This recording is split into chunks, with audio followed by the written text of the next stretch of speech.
A single fire can rewrite the future of our species. The lost libraries of history are not just forgotten buildings, they are graveyards for entire worlds of thought. Think of human knowledge as a vast, delicate web. Each book, each scroll, is a single thread in that design. Cut just one, and the whole structure weakens. Sever a great many at once, and centuries of progress can unravel in an afternoon.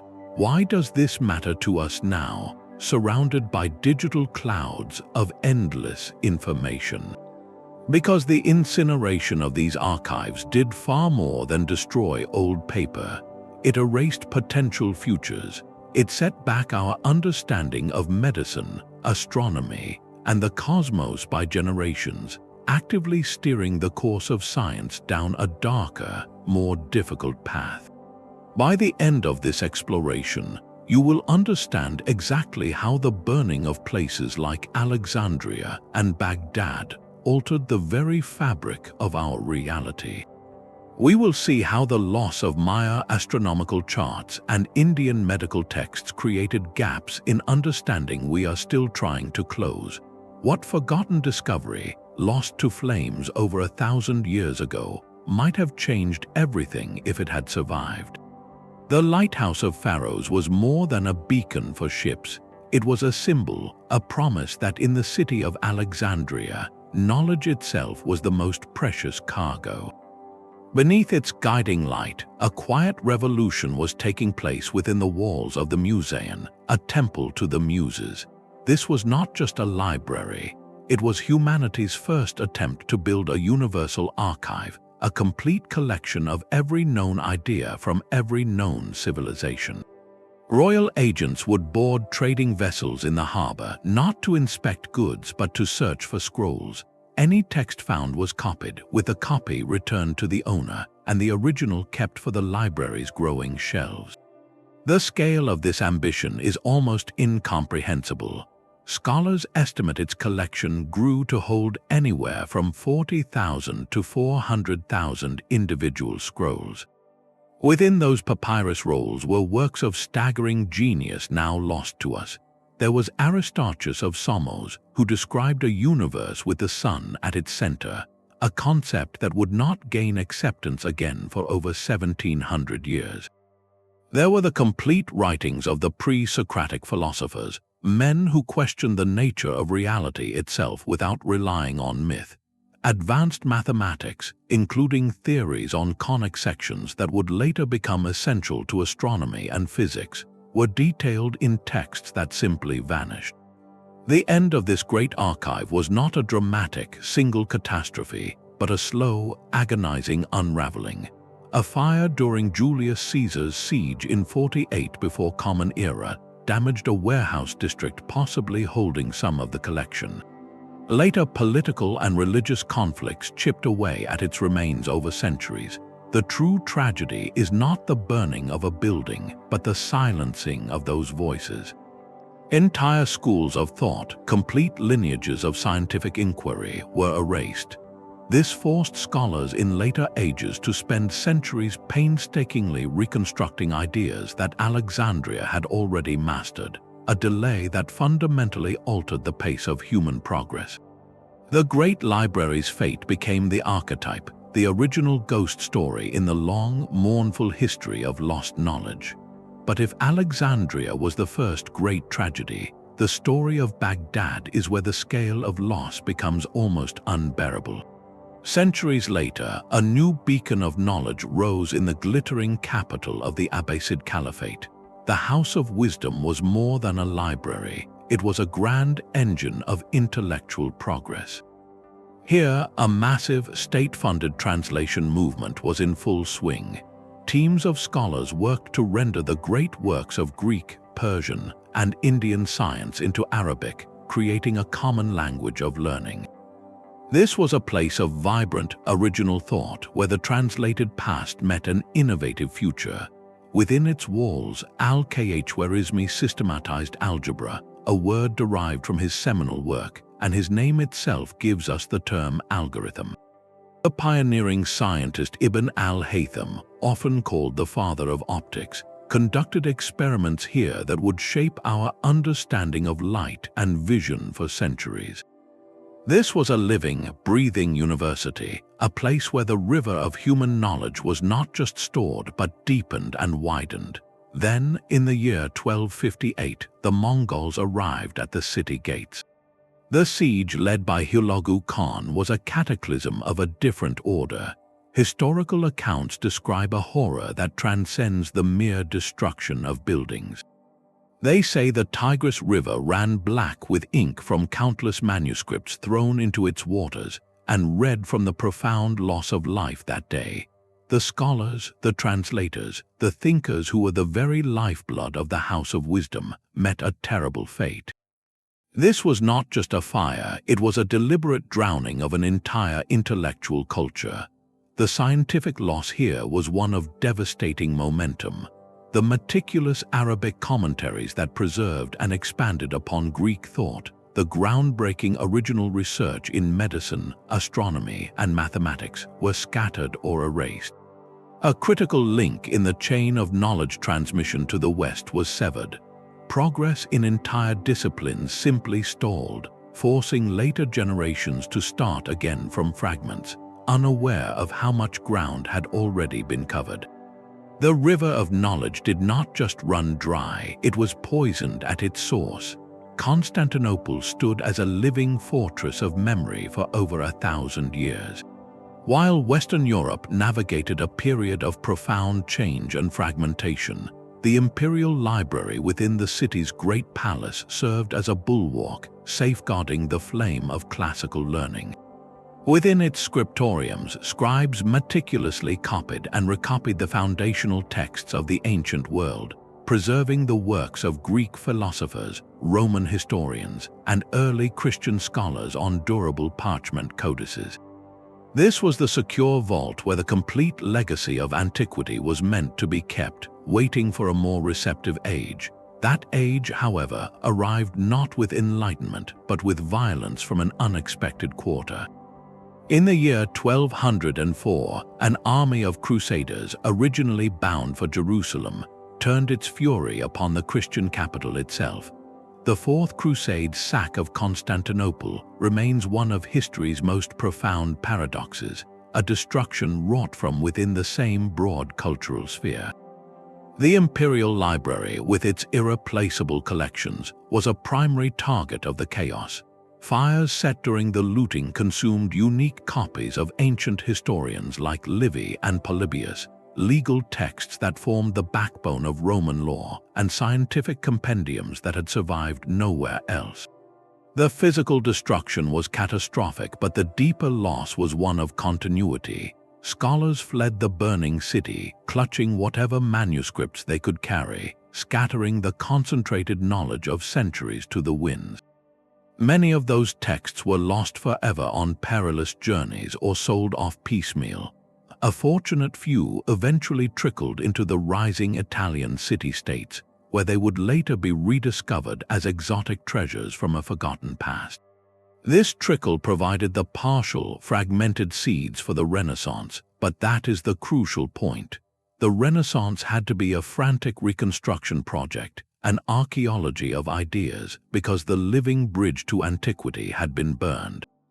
The scholars of Florence and Venice were not continuing a conversation. They were desperately trying to reassemble a dialogue from charred fragments. The fire of 1204 did not just burn a library, it burned the last direct link, ensuring that the rebirth of learning would be haunted by the ghost of all that was missing. Across the ocean, an entirely different conversation with the universe was being painted onto tree bark. In the dense rainforests of the Yucatan Peninsula, Maya scholars created codices, folding books made from beaten fig bark and coated with a fine lime plaster. These were not simple records, they were vibrant, living canvases of knowledge. The few that survive, like the breathtaking Dresden Codex, reveal a scientific mind of staggering sophistication.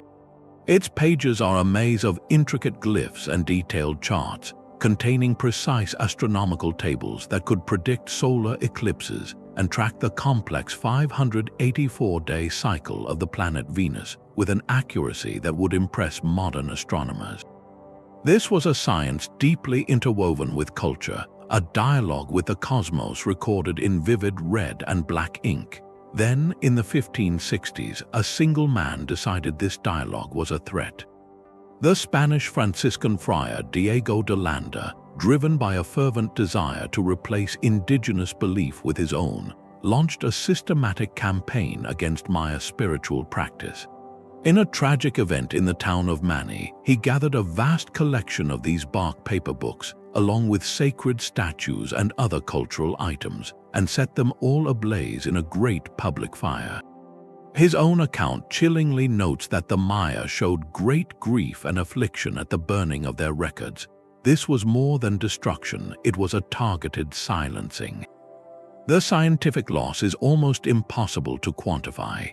We know the Maya had developed a sophisticated mathematical system, likely including a concept for zero as a placeholder far earlier than previously credited. Their calendrical science was so precise it could measure the solar year more accurately than the calendar used in Europe at the time. They possessed deep, generations-old knowledge of local botany, ecology, and medicine, a library of New World environmental science reduced to ashes in an afternoon. Today, our entire understanding of their intellectual achievement is reconstructed from just 3 major codices that survived the flames, along with inscriptions on stone monuments. It is as if we were trying to reconstruct the entirety of modern physics from 3 surviving textbooks and some equations carved on a wall. We are left with a haunting whisper, the faintest echo of a vast and brilliant conversation about time, the stars, and the natural world, a conversation we will never fully hear. Alexandria's intellectual flame did not die with its first library.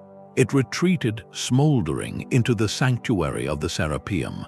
This magnificent temple to the Greco-Egyptian god Serapis became the city's second great archive, a daughter library that evolved into the final fortress for a specific kind of ancient mind.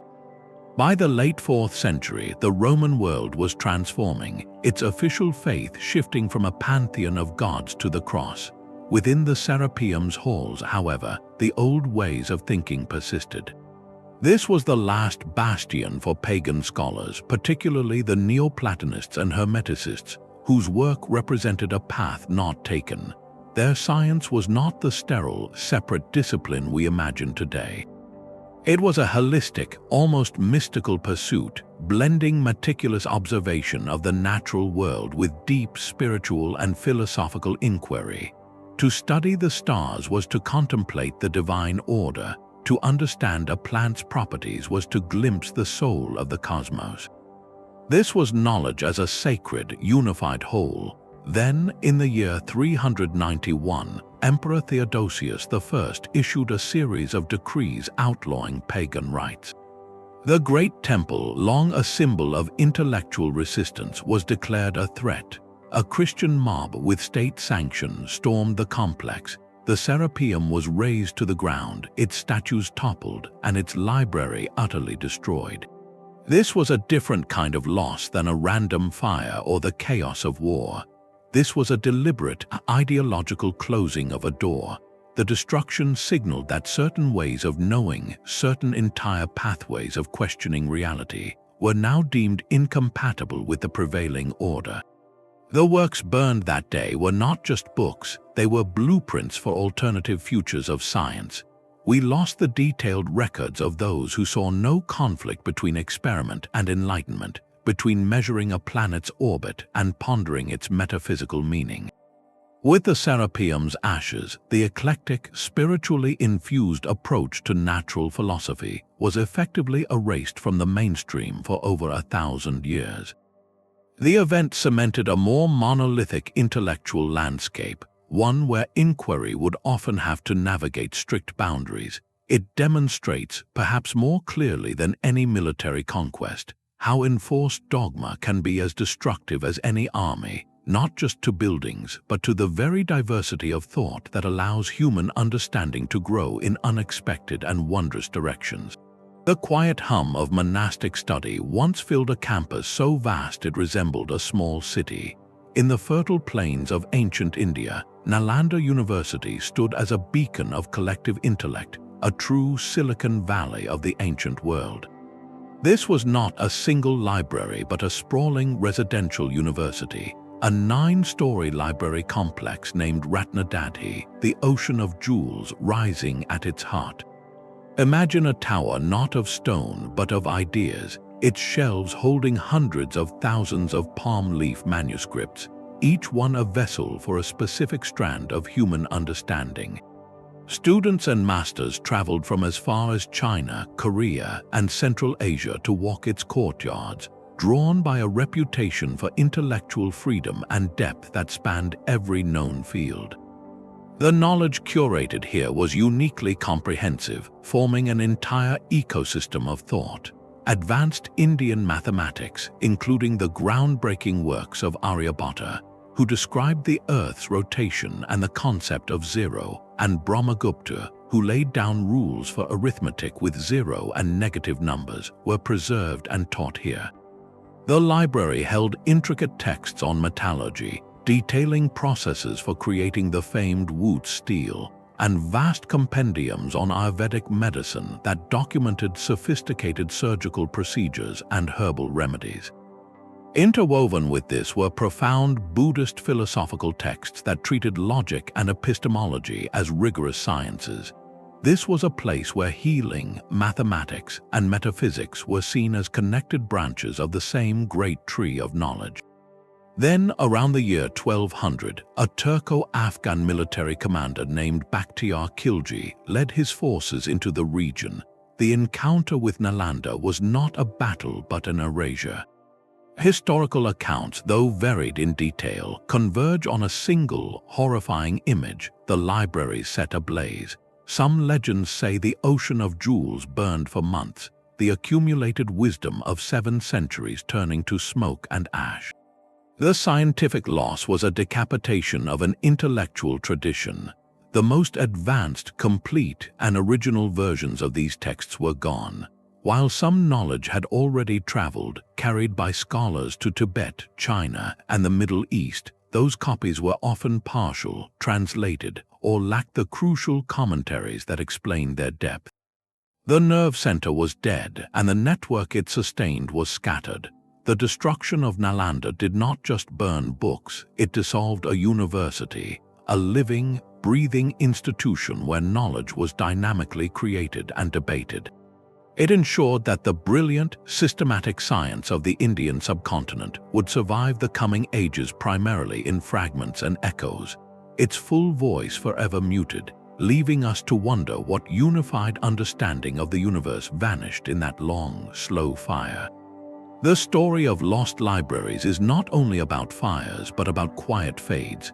In the shadow of Alexandria's towering reputation, another great center of thought quietly achieved something that would shape knowledge for 1,000 years.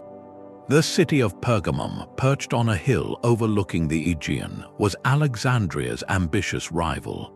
Its kings were determined to build a cultural capital to match Egypt's, and they succeeded in creating a library so renowned it was said to hold 200,000 volumes.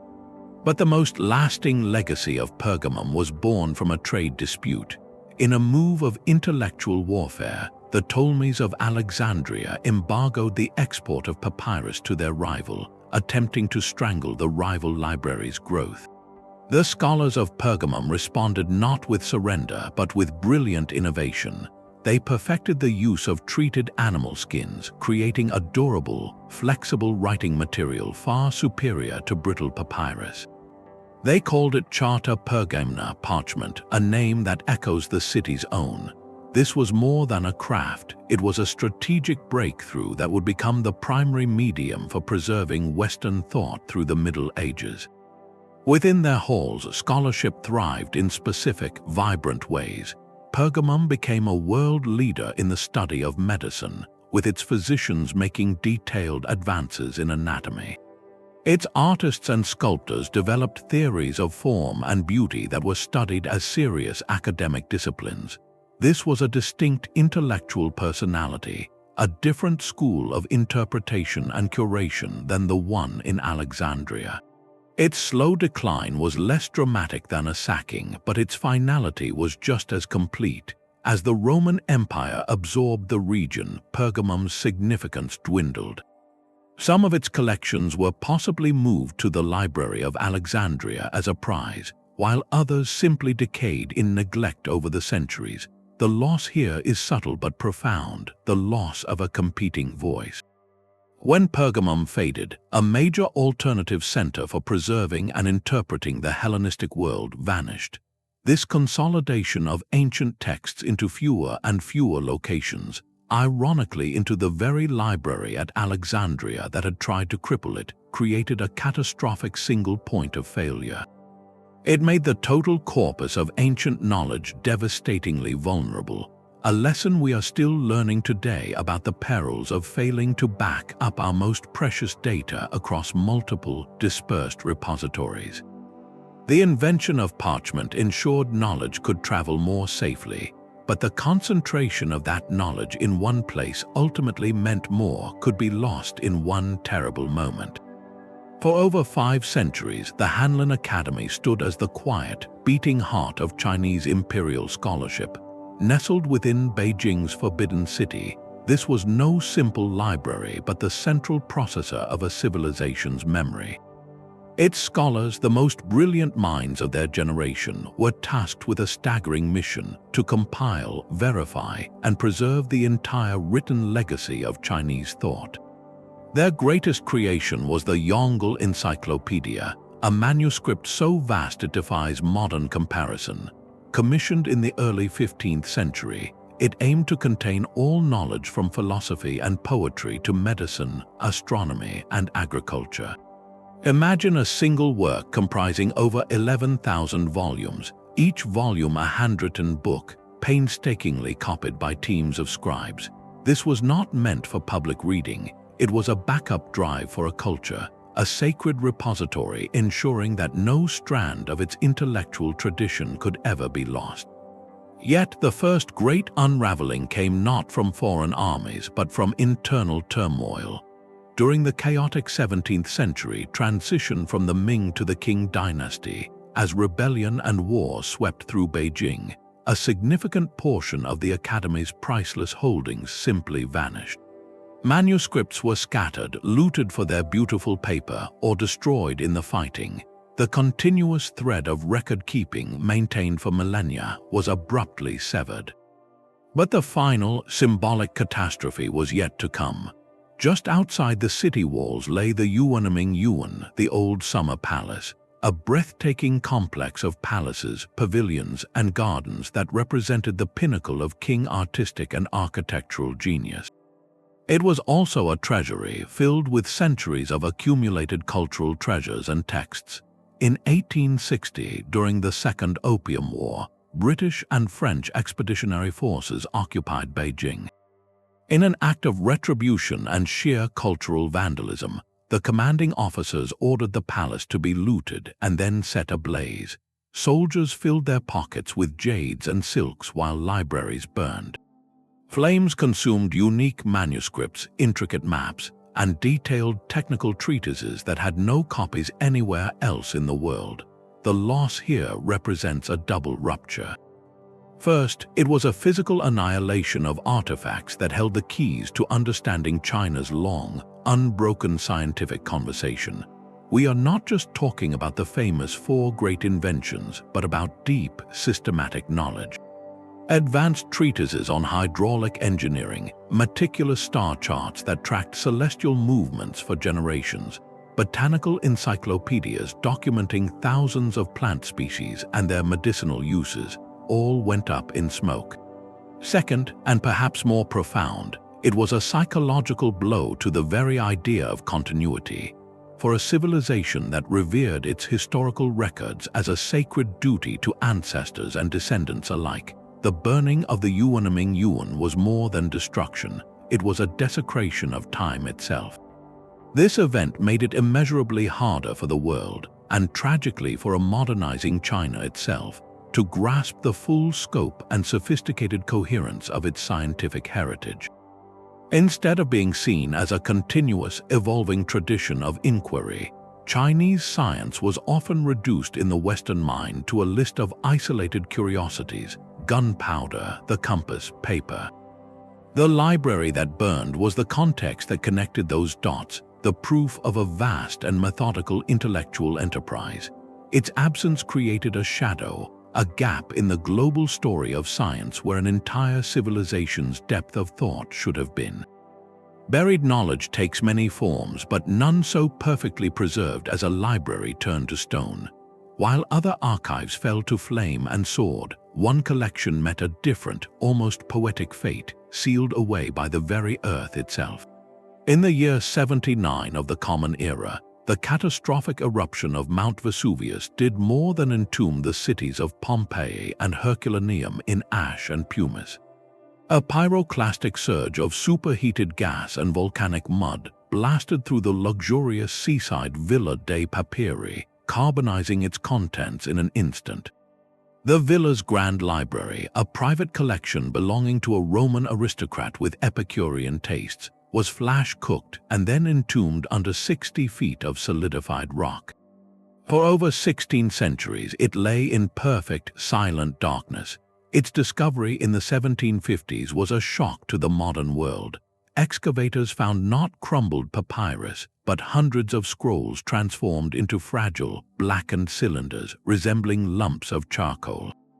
They were so brittle that early attempts to open them caused them to crumble into dust, a heartbreaking repeat of loss.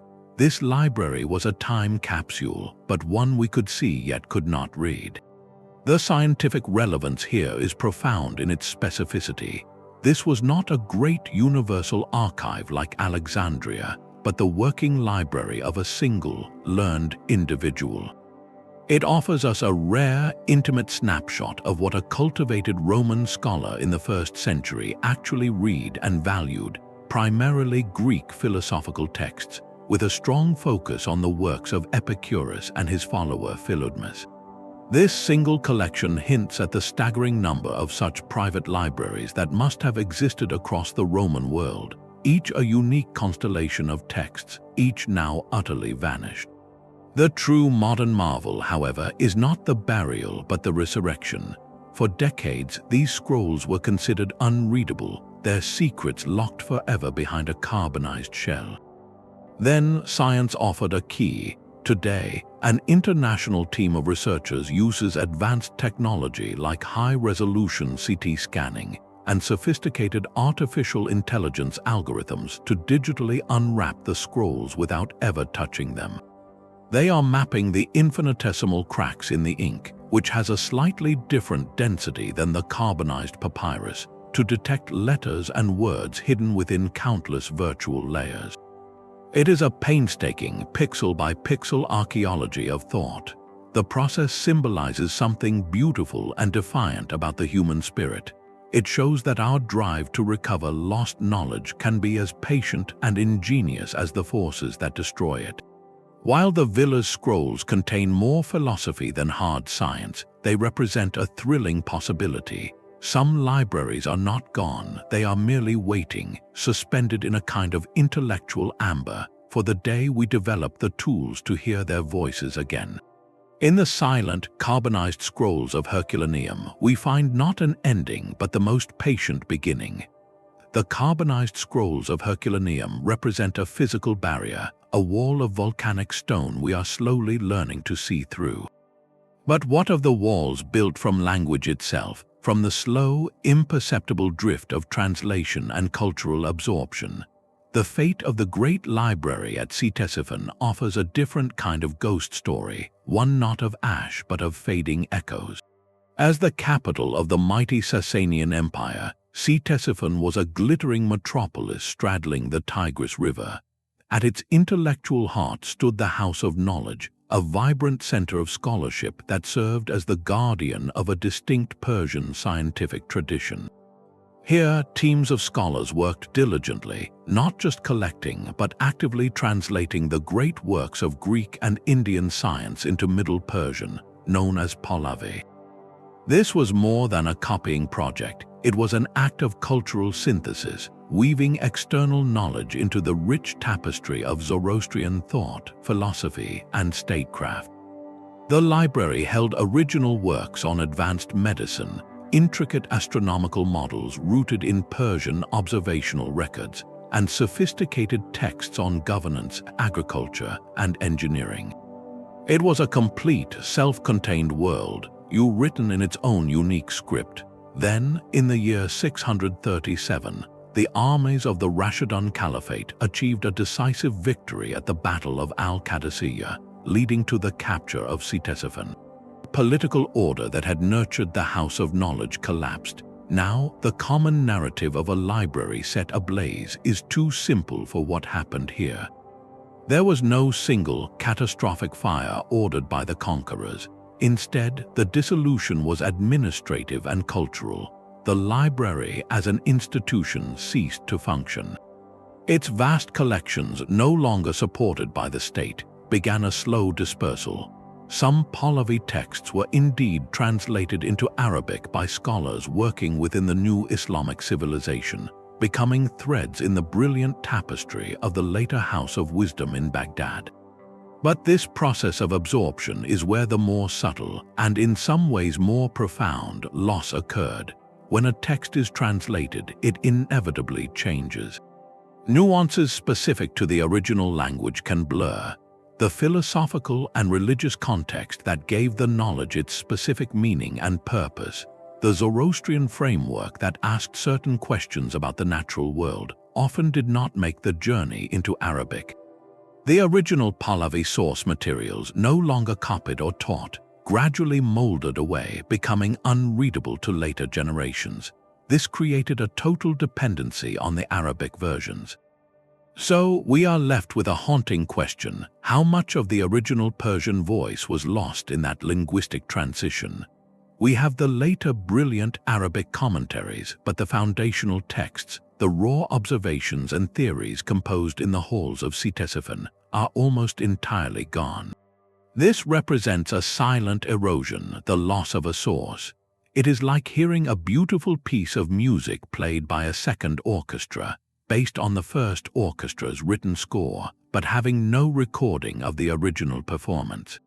You can appreciate the melody, but the specific tone, the unique phrasing, the conductor's intent is forever obscured.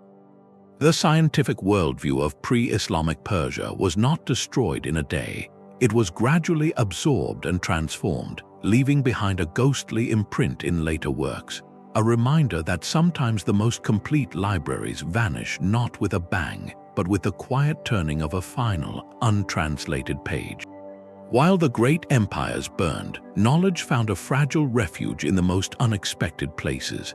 Far from the Mediterranean centers of power, on the rain-lashed emerald islands of early medieval Ireland, a quiet miracle of preservation was underway.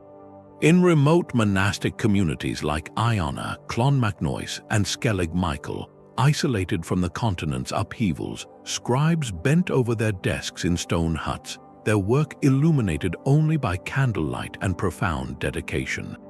These scriptoria were not merely religious workshops, they were the emergency backup drives for Western civilization. As continental libraries crumbled and Latin literacy faded, Irish monks became the last fluent readers of a dying tongue. Their task was sacred and scholarly, copying texts with a reverence that bordered on artistry.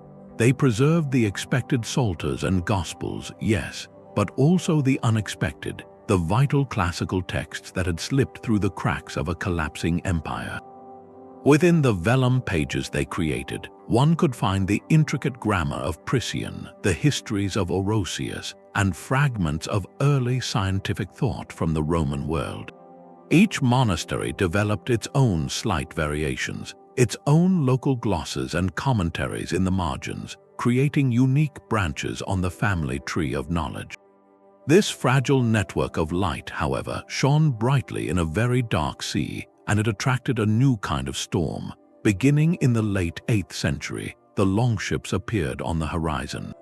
Viking raiders seeking portable wealth found these undefended coastal monasteries to be tantalizing targets, rich not in gold, but in something even more precious, beautifully bound books adorned with jeweled covers. The raids were swift, brutal, and devastatingly effective.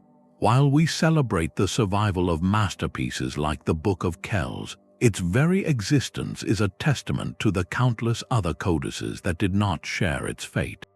Monastic annals record with stark brevity community after community plundered and put to the torch. The Library of Armagh was burned in the year 899. The Great School at Clonmacnoise was raided repeatedly over 2 centuries. Each time a scriptorium's roof collapsed in flames, it was not just a building lost. The scientific and historical cost was one of devastating homogenization.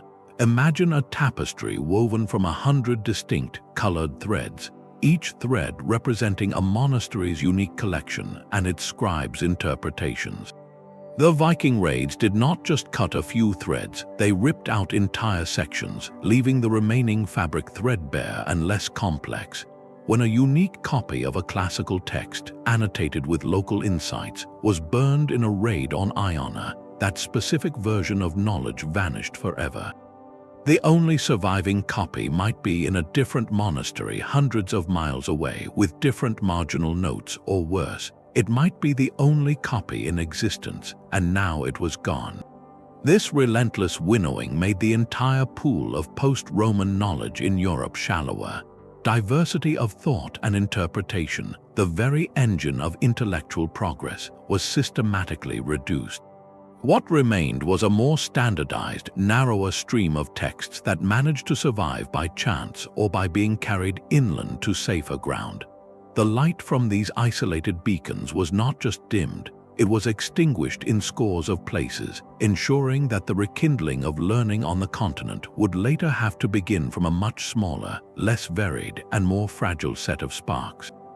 A library does not always need shelves or silent reading rooms. High in the Andes, the Inca Empire administered the largest state in the pre-Columbian Americas, with a system of information storage that defied every European expectation. Their library was made of string. The Khipu, a collection of intricately knotted and dyed cotton or camelid cords, was far more than a simple accounting tool. Each knot's position, the cord's color, the direction of its twist, and the way subsidiary cords hung from a main strand formed a complex, 3-dimensional language. Scholars now believe these devices could encode narrative histories, detailed genealogies, laws, and sophisticated astronomical observations, turning a bundle of cords into a tactile, portable database for an entire civilization. The keepers of this knowledge were the Kitabkhana, revered specialists trained from youth to read, create, and interpret these knotted records.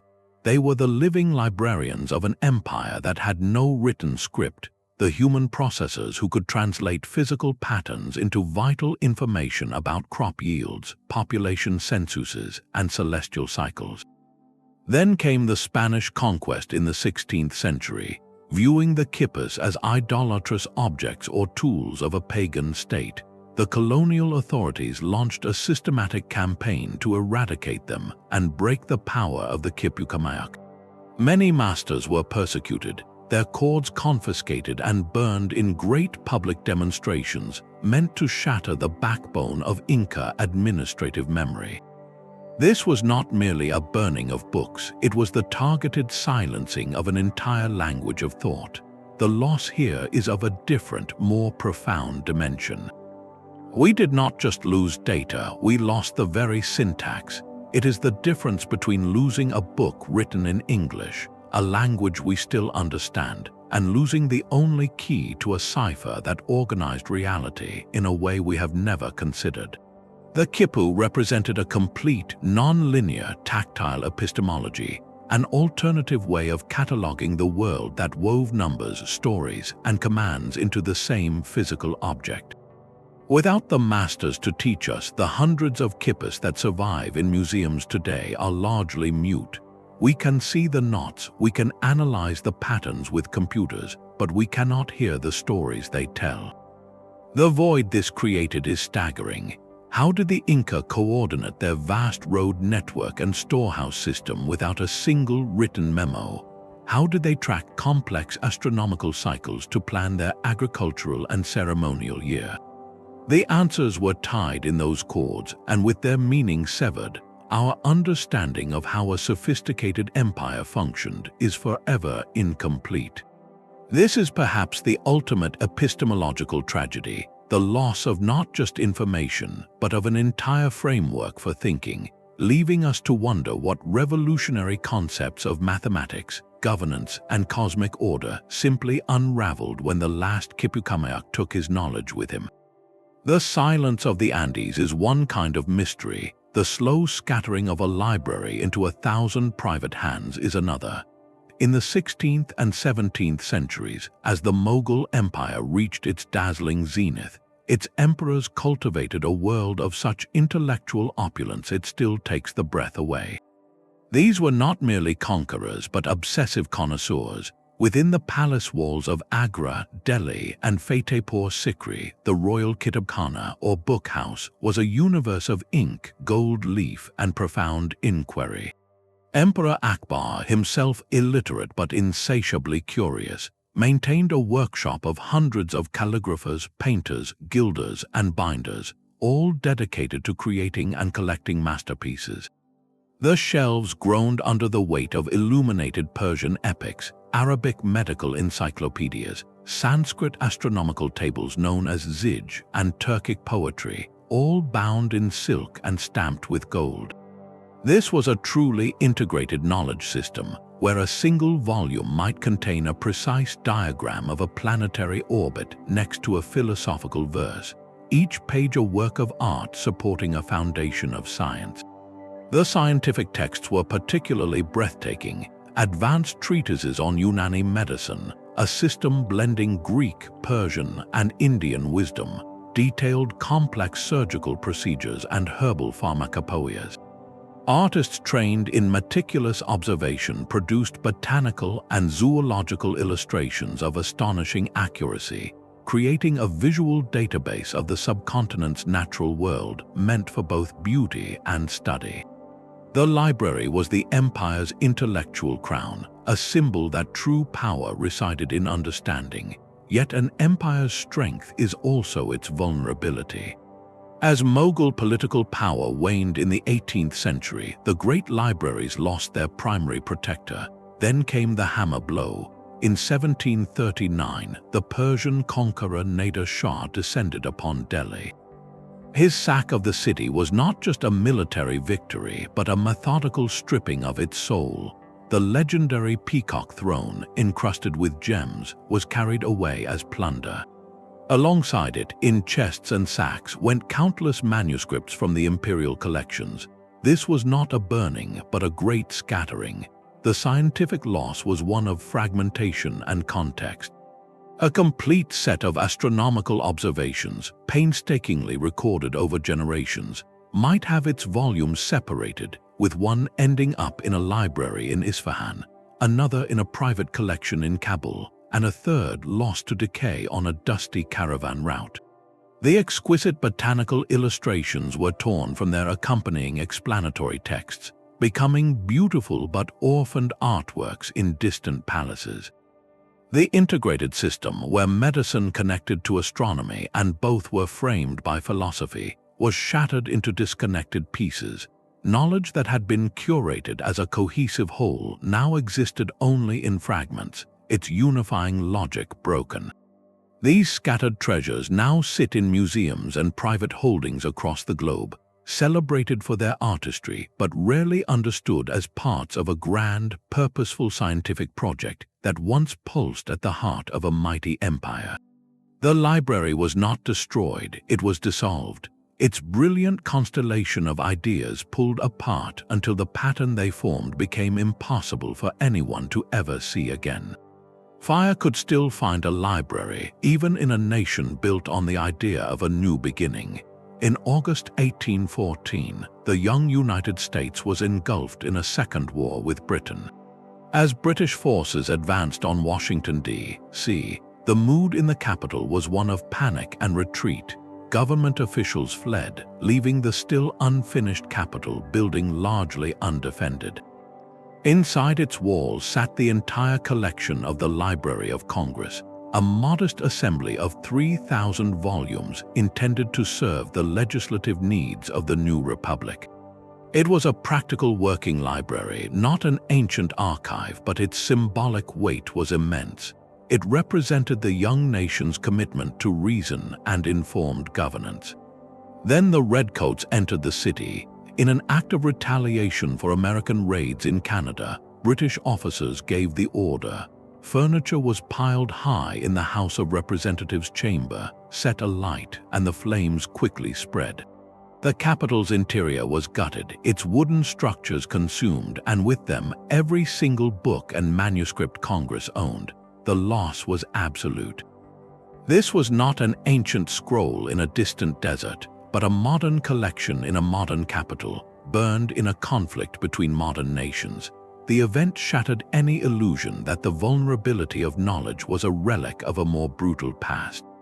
The threat was and remains chillingly contemporary. From the ashes, however, came an unexpected rebirth. Distressed by the loss, former President Thomas Jefferson, then retired at Monticello, offered to sell his vast personal library to the nation.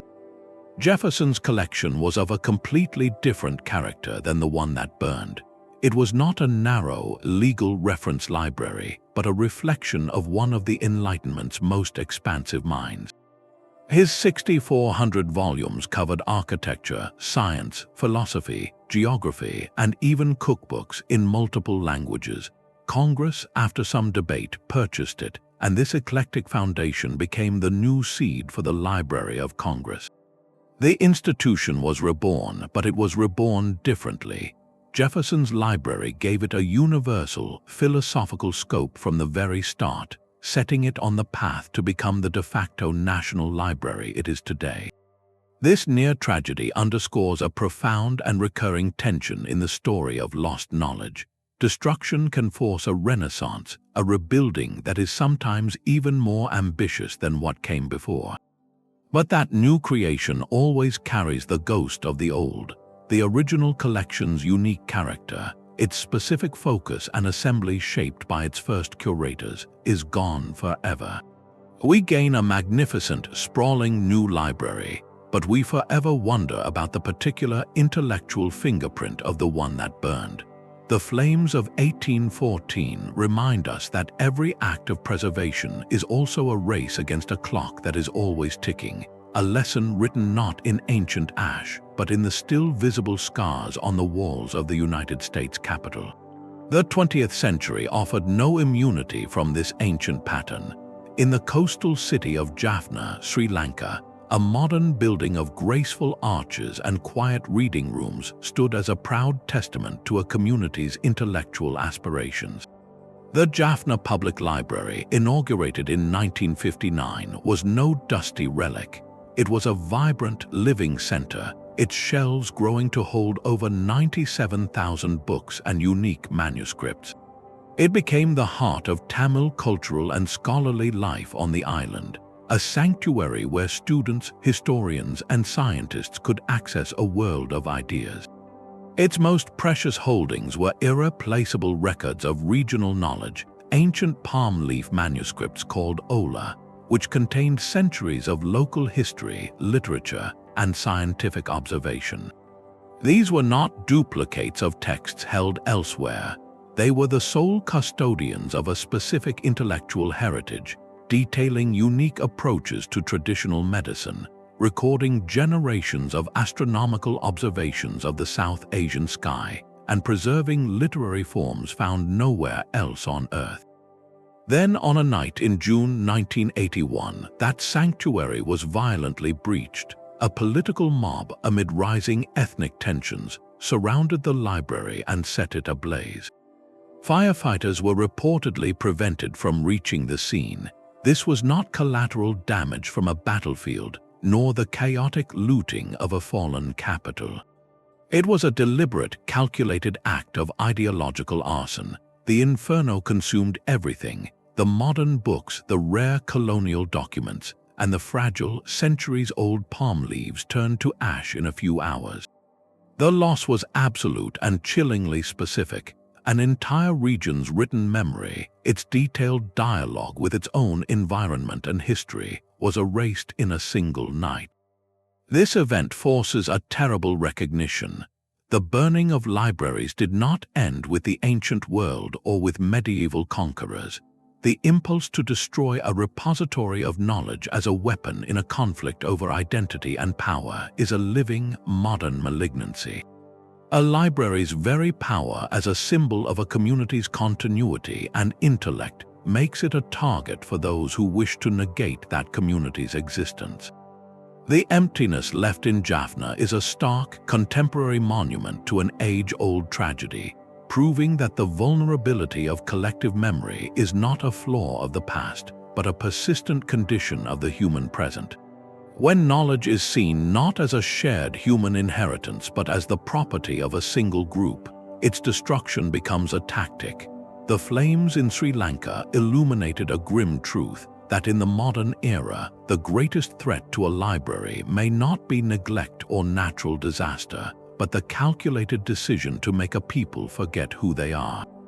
The burning of the Jaffna library was not a final chapter, but a tragic prelude to a nightmare that would unfold decades later in another ancient city. In the summer of 2014, militants stormed the University of Mosul, seizing control of the campus and its central library. What followed was not a chaotic looting, but a chillingly methodical campaign of erasure. For 3 years, they systematically ransacked the building, hauling out thousands of books, manuscripts, and documents to be burned in the courtyard or thrown into the Tigris River. This was a grim, deliberate echo of the destruction of Baghdad's House of Wisdom over 750 years earlier, a conscious act of severing a people from their own intellectual lineage. The militants targeted texts they deemed heretical, but the loss was devastatingly universal. Priceless Ottoman-era land records that traced centuries of regional history, entire runs of unique Iraqi academic journals, and textbooks on archaeology, law, medicine, and engineering were all fed to the flames. This event forces us to confront a brutal reality of the modern information age. The physical destruction of knowledge is now often a weapon of ideological warfare, a strategy to dismantle a society's capacity for critical thought and its connection to a complex past. While digital backups exist for some contemporary global publications, they offered no protection here. The true loss was in the localized, irreplaceable ecosystem. The library's unique archival collections, the handwritten theses of generations of Iraqi scholars, the specialized local periodicals that documented a nation's intellectual journey, these existed nowhere else. Their burning created holes in the historical record that can never be filled. More than just a repository was destroyed, the library's function as a living heart of academic community was annihilated. The quiet hum of study, the collaborative research between students and professors, the very space where ideas were debated and new knowledge was born, all fell silent under occupation. This demonstrates a profound and unsettling truth. Even in a world of cloud storage and digital archives, the localized, physical, and social habitat of knowledge remains heartbreakingly fragile. A server farm in another continent cannot replicate the context in which ideas are nurtured and understood. The ashes in Mosul are a stark reminder that the greatest libraries are not just collections of data, but living conversations across time, and those conversations can still be violently silenced. Across the centuries and continents, a clear, chilling pattern emerges from the ashes. The destruction of these great libraries was never random. It followed a grim logic, a recurring set of human behaviors that have proven, time and again, to be more dangerous to knowledge than any natural disaster. We can categorize these agents of destruction into 4 relentless forces, each leaving its own unique scar on history's memory. First is the accidental fire, the unpredictable catastrophe. The initial damage to Alexandria's collection during Caesar's siege, or the burning of the original Library of Congress, were not acts of targeted malice against knowledge itself. They were collateral damage in larger conflicts, tragic examples of how the fragile materials of learning, papyrus, parchment, and paper, are always one stray spark away from oblivion. These events remind us of the sheer physical vulnerability of our records, a vulnerability that persists even in our digital age where server farms can fail and formats can become obsolete. Far more deliberate is the second force, conquest and war. The sack of Baghdad by the Mongols, the Crusaders' violation of Constantinople, the razing of Nalanda, these were acts of military domination where the library was not an accidental casualty, but a strategic target. Toppling a palace was a political victory, but erasing a library was a cultural one. It severed the conquered from their intellectual lineage, making them easier to subjugate and control. In these scenarios, knowledge was treated as an armory, and its destruction was a way to disarm a civilization's future. This leads directly to the third and most targeted force, ideological purification. Here, the fire is lit not for territory, but for truth, at least one group's version of it. The burning of the Maya Codices by Diego de Landa, the destruction of the Serapeum by a Christian mob, the systematic incineration of books in Mosul, these were acts of doctrinal enforcement. The goal was to annihilate competing worldviews, to simplify a complex human narrative into a single, approved story. When knowledge is seen as heresy, its repositories become battlegrounds for the soul of a society. Then there is the fourth force, the silent one, neglect and decay. This lacks the drama of a siege or the fervor of a zealot, but its finality is just as complete. The gradual fading of Pergamum's library into obscurity, the slow disintegration of monastic collections after Viking raids scattered their keepers, the inevitable rot of manuscripts in damp cellars when no one cares to copy them anymore, this is death by 1,000 cuts. It is the consequence of apathy, of a society turning its attention and resources elsewhere, allowing the threads of its own memory to quietly fray and snap. What becomes terrifyingly clear is how often these forces intertwine. War provides the opportunity for ideological cleansing, as seen in the overlap of conquest and religious fervor in Constantinople or Ctesiphon. Neglect often follows in the wake of violence, as a shattered society lacks the stability to maintain its archives. This pattern reveals a fundamental truth: human knowledge has never existed in a state of perfect security. Its greatest threats are not floods or earthquakes, but the very human capacities for conflict, for absolute certainty, and for heartbreaking indifference. The library is a symbol of our collective mind, and its history shows that mind is perpetually vulnerable to its own shadows. The true cost of those vanished archives is measured not in burned pages, but in lost centuries. We must ask what specific questions humanity was forced to answer twice, or what solutions we had to painfully reinvent because the original blueprint had turned to ash. Take the lonely case of Aristarchus of Samos, whose sun-centered model of the cosmos was known within the great library of Alexandria. Had his work been copied widely, debated, and refined by generations of scholars instead of being lost in the chaos, the entire intellectual trajectory of astronomy shifts. The geocentric model, which placed Earth stubbornly at the center of all things, might never have achieved its stranglehold on Western thought. We could be looking at a timeline where the Copernican revolution wasn't a revolution at all, but a gradual, accepted refinement of an idea that was already 1,700 years old. Imagine the cascading effects. Without the need to dismantle Ptolemy's complex celestial machinery, the brilliant minds of the Middle Ages and Renaissance could have focused their energies elsewhere, perhaps on deeper questions of planetary motion or stellar physics much sooner. The delay imposed by this single loss is staggering. a concrete setback where our map of the universe remained fundamentally wrong for over a millennium.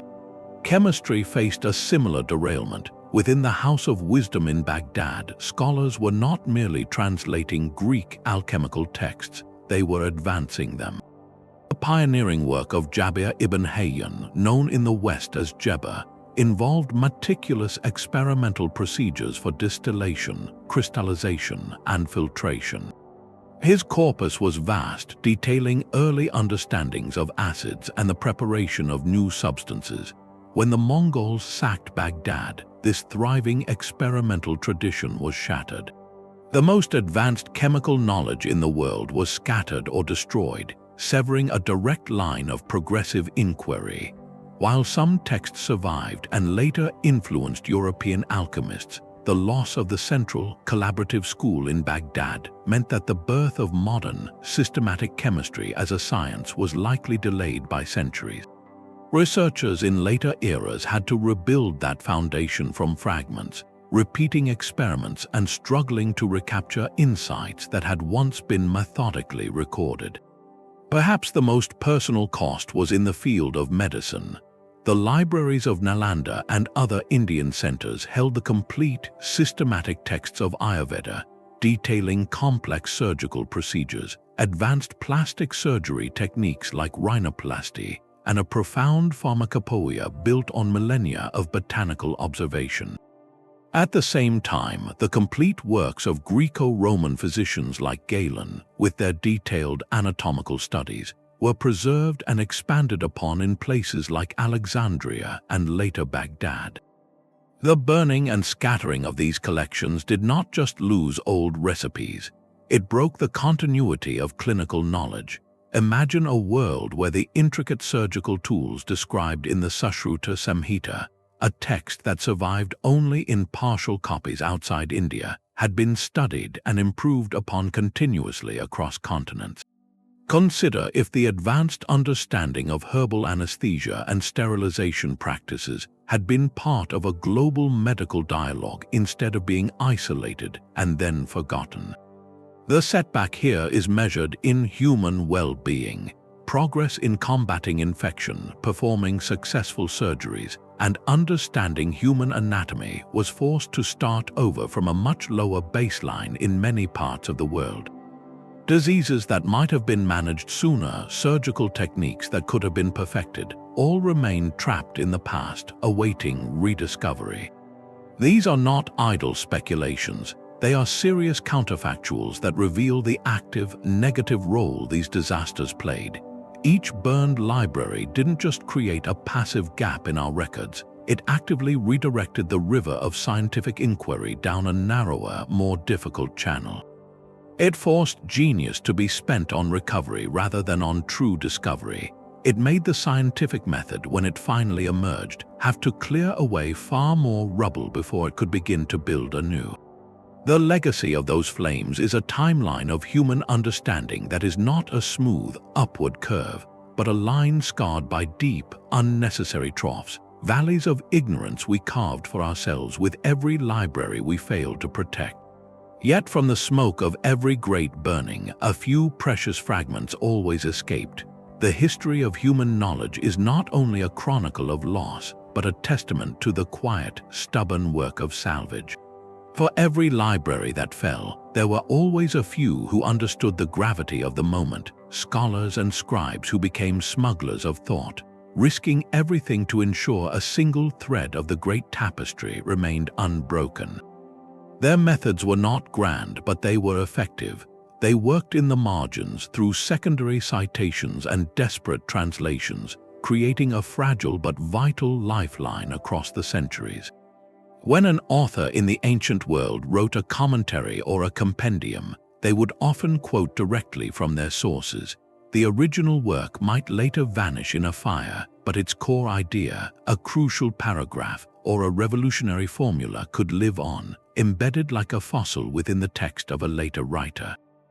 The astronomical insights of Aristarchus, for instance, are known to us almost entirely because Archimedes mentioned them in a surviving letter.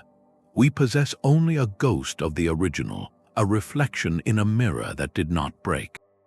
This is how knowledge trickled through the cracks, a few drops at a time, carried in the vessels of later minds. Perhaps the greatest of these salvage operations unfolded in the medieval cities of Spain, in Toledo and Cordoba. Here, in a remarkable confluence of cultures, a massive translation movement began in the 12th century. Teams of Christian, Jewish, and Muslim scholars worked side by side, their task to render the vast scientific and philosophical works of the Arabic world into Latin. They were, in effect, draining a sinking ship. The brilliant output of the House of Wisdom in Baghdad, which had itself been a translation project from Greek and Persian, was now being translated again, this time for a European audience just beginning to stir from its long intellectual slumber. Through this painstaking work, the recovered wisdom of Aristotle, the advanced mathematics of Al-Khwarizmi, and the medical canons of Avicenna flowed into the universities of Paris, Oxford, and Bologna. This was not a transfer of intact libraries, but a rescue of the most vital cargo from a civilization that had been critically wounded. Without this bridge in Spain, the Renaissance might never have found its footing, for it would have lacked the very fuel for its fire. The final, dramatic act of this ancient salvage mission played out as the walls of Constantinople crumbled in 1453. As Ottoman soldiers breached the last defenses of the Roman Empire, Byzantine scholars did not just flee for their lives, they fled for their legacy. They scrambled to their scriptoriums and vaults, gathering as many ancient Greek manuscripts as they could carry. These were not copies, but in many cases the last surviving originals, the very codices that had been preserved in that city for a millennium. They boarded ships for Italy, bringing with them the complete works of Plato and Homer, of Sophocles and Thucydides, texts that Western Europe had known only through fragmented, second-hand Arabic translations. The arrival of these scholars and their precious books in Venice, Florence, and Rome was an electric shock to the European mind. It provided direct, unfiltered access to the source. For the first time in centuries, one could read the words of the ancients as they had written them. This influx didn't just contribute to the Renaissance, it ignited its most profound phase, giving rise to a new humanism rooted in the original texts of classical antiquity. The scholars who carried those manuscripts across the sea were the last librarians of a fallen world, and in their hands they held not just books, but the very seeds of a rebirth. Their desperate flight ensured that the thread, though frayed and thin, was never completely cut. The very technology we built to make knowledge immortal may have created its own unique path to oblivion. We live inside a paradox of our own making, surrounded by more information than any civilization in history, yet potentially just as vulnerable as the scribes of Alexandria. On one hand, the digital revolution appears to be the ultimate answer to the ancient curse.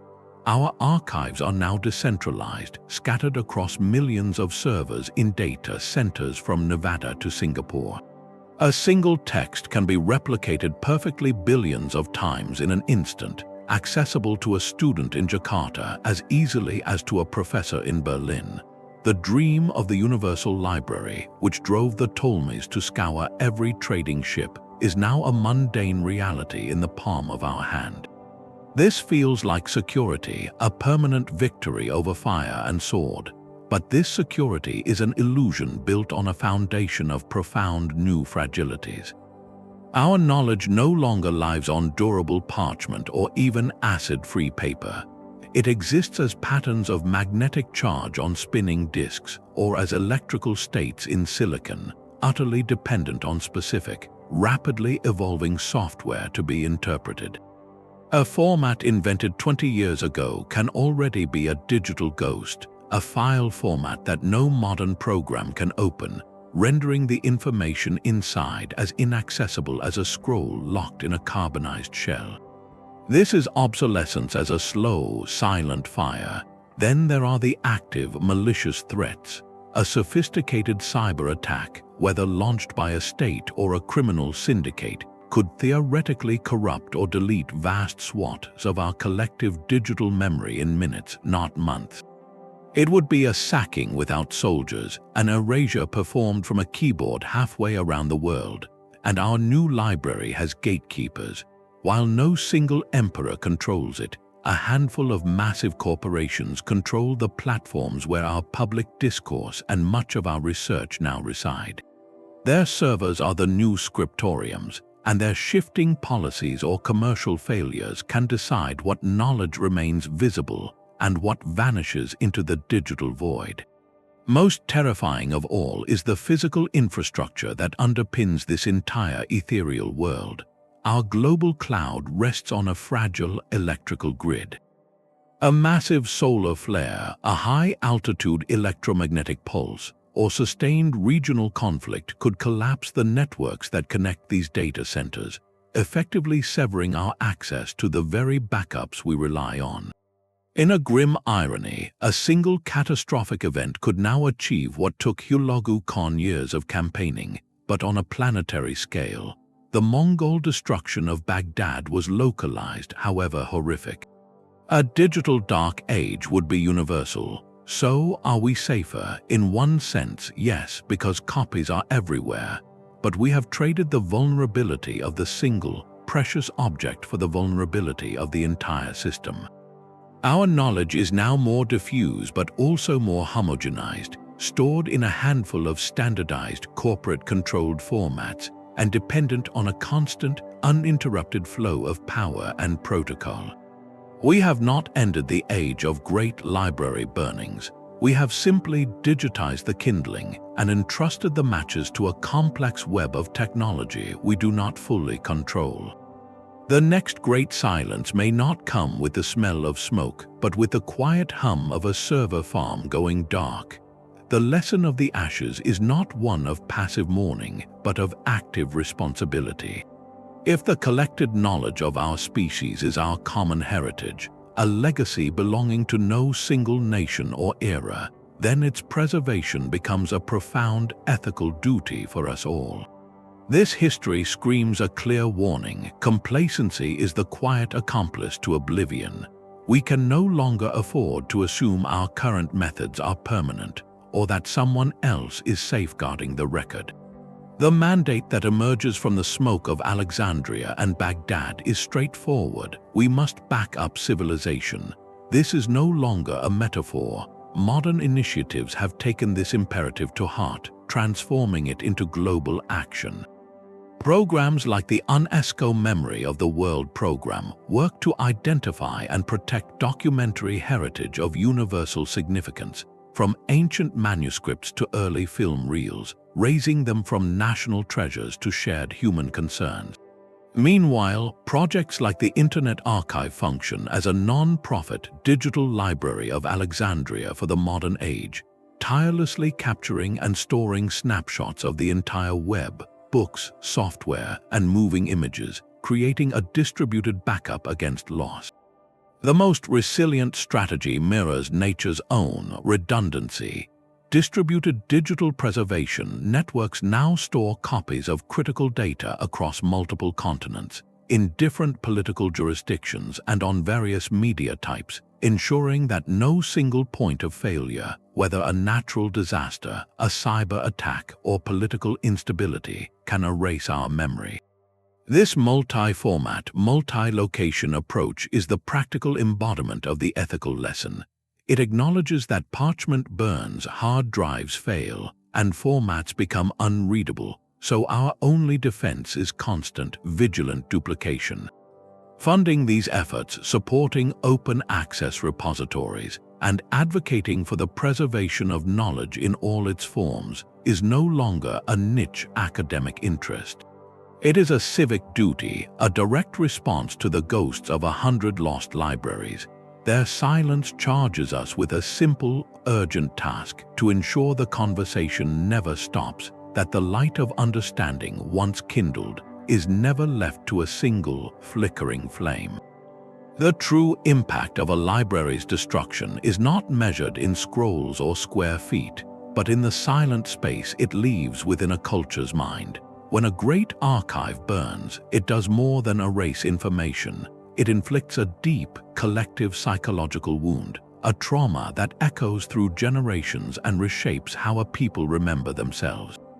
The vanished library of Alexandria is the most potent example.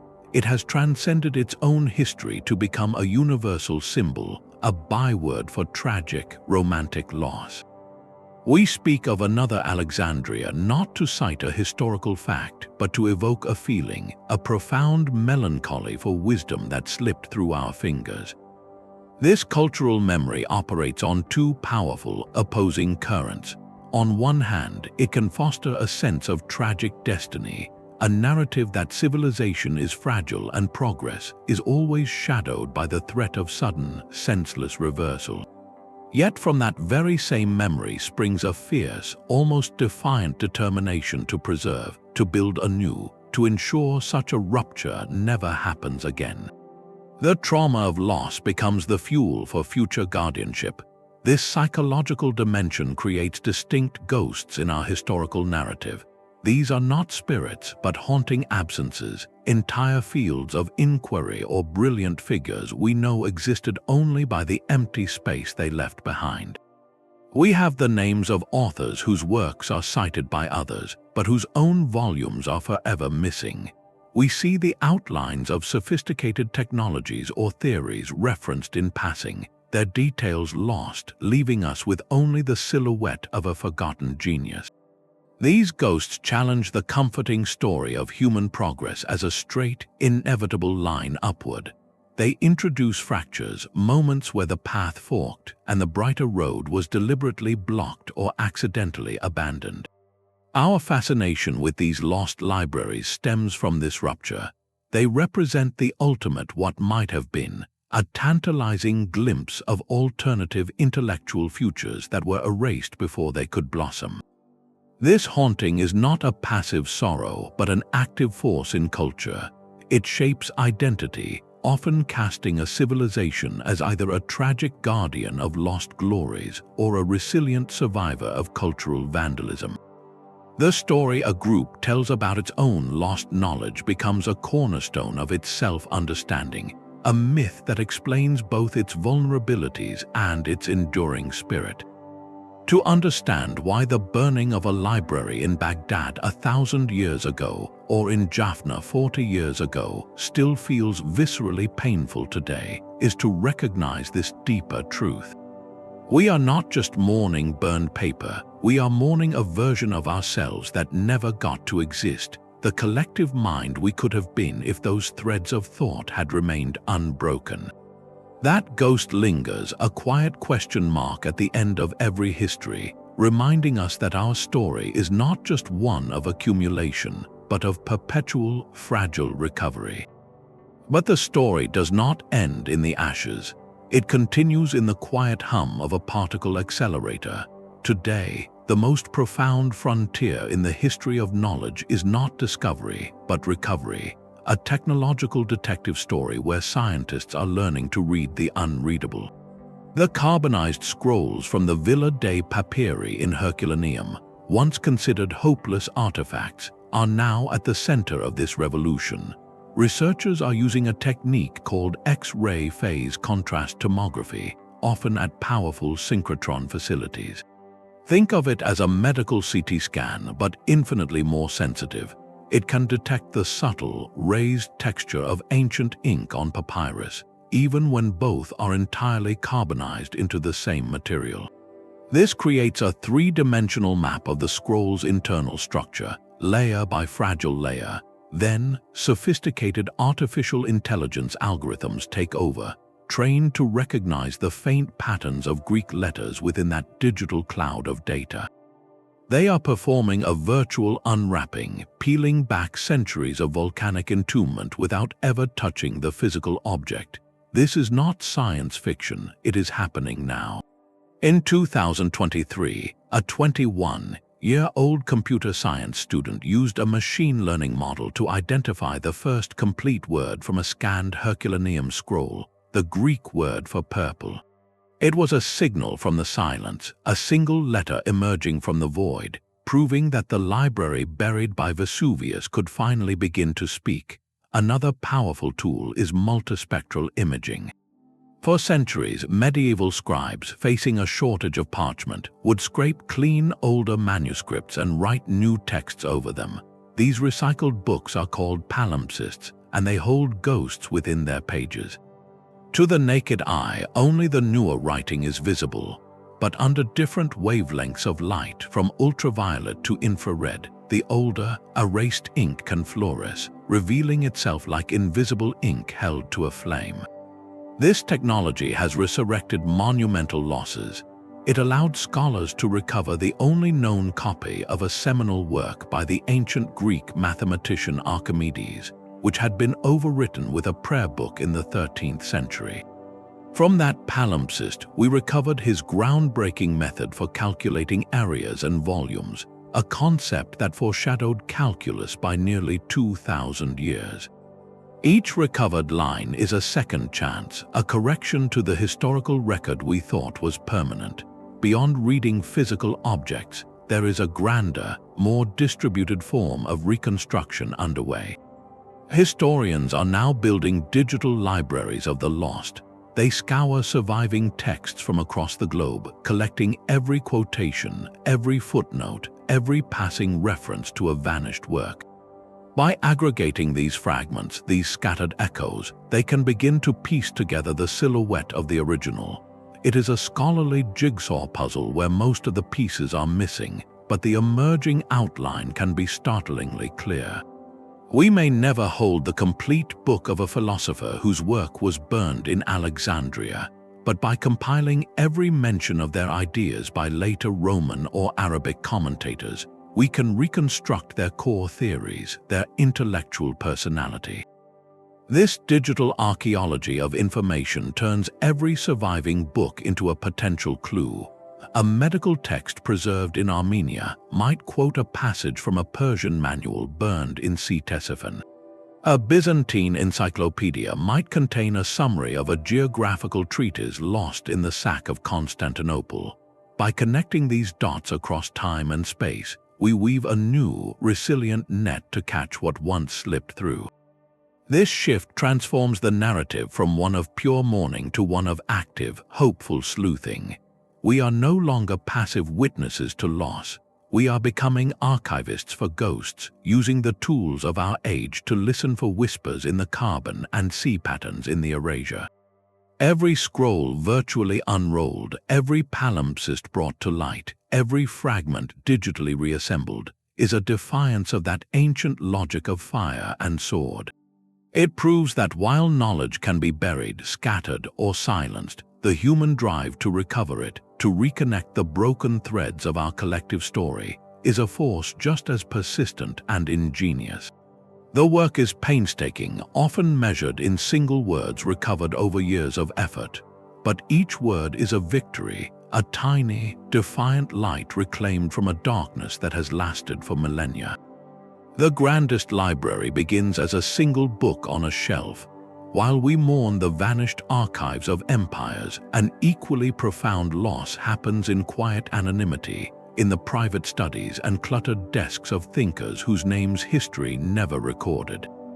Every scholar's personal collection, every scientist's annotated notebook, is a universe in miniature. These are not just assemblages of texts, but curated landscapes of a single mind's journey. The marginal notes in a physician's manual, the cryptic diagrams scribbled in an engineer's journal, the underlined passages in a philosopher's favorite book, these personal interactions transform static information into a living dialogue. When such a collection is lost, a unique intellectual fingerprint is erased forever, a small world snuffed out. Consider the countless personal libraries that have vanished not to invading armies, but to far more ordinary disasters. A house fire, a flooded basement, a well-meaning relative clearing out an attic after a loved one's passing. These mundane events are the personal scale equivalent of the sacking of Baghdad. The result is the same, a configuration of knowledge shaped by a specific curiosity and annotated with private insights, disappears without a trace. The loss of a great public library is a cultural amnesia, but the loss of a personal library is the deletion of a singular conversation. This idea makes the epic scale of historical loss suddenly, intimately relatable. You possess your own library, even if you have never called it that. It might be the shelf of cookbooks with your grandmother's handwritten adjustments in the margins, a tangible record of her culinary intuition. It could be your digital photo albums, a visual narrative of a family's growth and change. Perhaps it is a folder of letters or a hard drive filled with personal writing and projects. These are your curated collections, your unique configurations of information and memory. They hold value not because they are rare in the world, but because they are irreplaceable to you and to the story they tell. The same principle of fragility applies. A crashed hard drive, a natural disaster, or simple neglect can erase them as completely as any Mongol siege. Recognizing this transforms preservation from an abstract, historical concern into a personal responsibility. The act of backing up your digital photos, of digitizing those old letters, of ensuring your own creative work exists in more than one place is not just prudent, it is a philosophical stance. It is a quiet rebellion against the entropy that has claimed so much of our shared past. When you preserve your own small world of knowledge, you are participating in the same essential human project as the scribes of Ireland or the scholars fleeing Constantinople.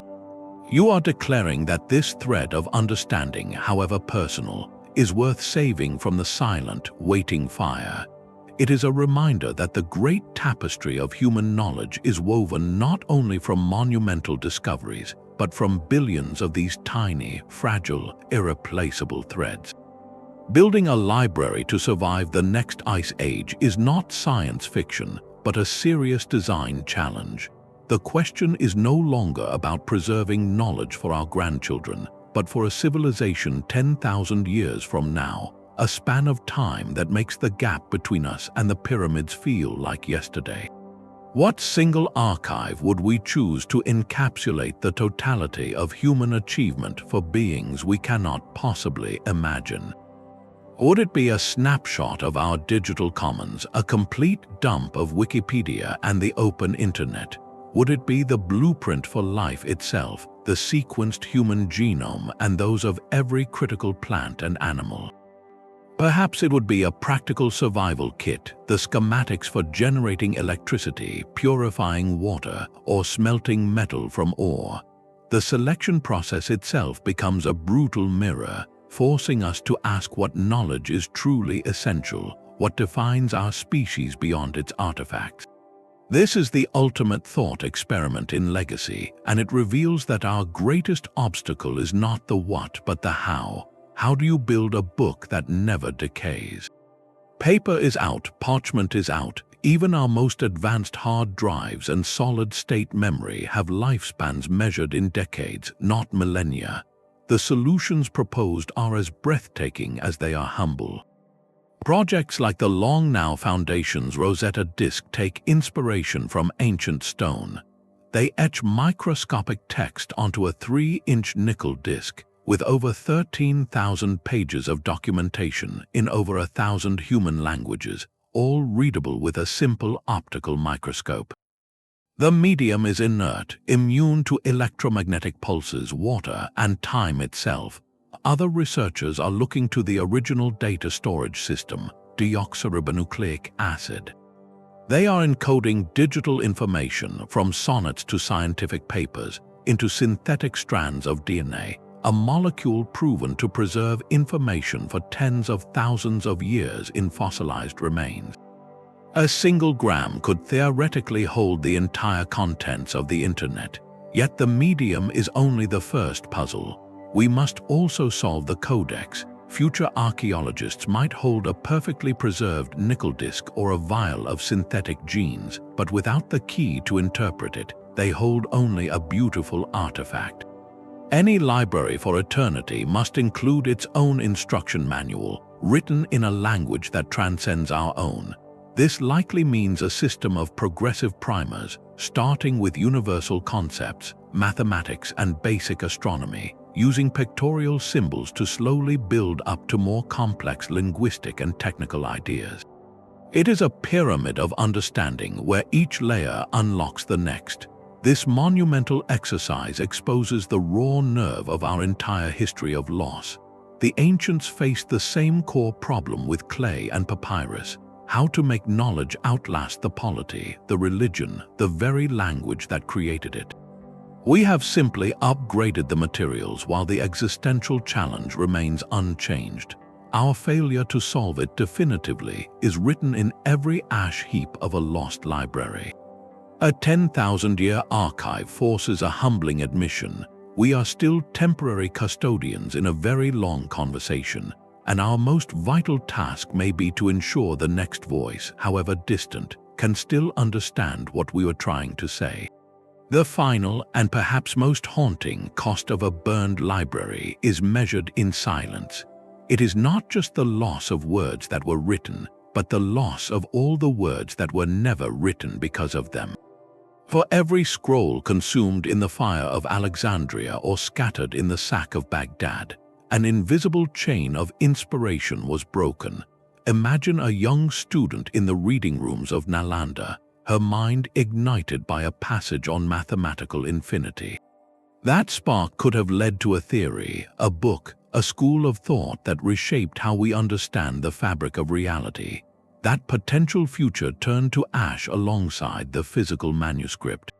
This is the unquantifiable shadow, the silencing of dialogues that never got to start. We mourn the known works of Aristarchus or the complete Sushruta Samhita, but we must also grieve for the unknown successors to those works, the intellectual grandchildren and great-grandchildren that were never born. A single lost text on optics in the House of Wisdom might have contained a diagram that, seen by the right eyes, would have unlocked the principles of the telescope 300 years earlier. What cascade of discovery did that single absence prevent? The destruction of these archives did not merely rob us of past knowledge, it actively impoverished our future. It subtracted from the grand total of human imagination, creativity, and problem-solving capacity. Each library was a kind of intellectual ecosystem, a rainforest of ideas where concepts cross-pollinated and mutated into new, unexpected forms. Burning it did not just fell ancient trees, it sterilized the soil for generations to come. The most profound loss, then, is not of what was, but of what could have been. It is the ghost of a brighter, more curious, more advanced version of ourselves that never got the chance to exist. Every time we hit a stubborn wall in our understanding today, whether in medicine, physics, or philosophy, we are left to wonder, was the key to that puzzle once sitting on a shelf in Constantinople, waiting for a reader who never came?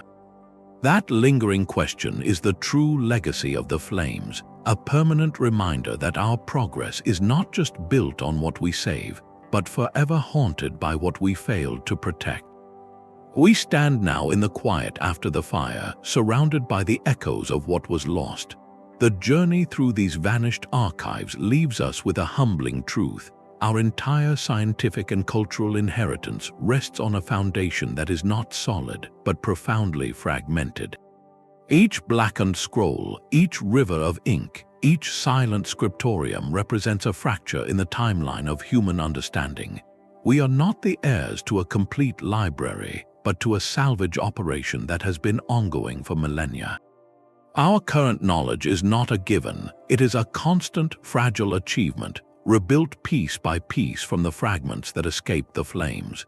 This history teaches us a necessary humility, reminding us that the light of discovery has often been carried through a very long and very dark tunnel, by hands determined to keep a single candle lit.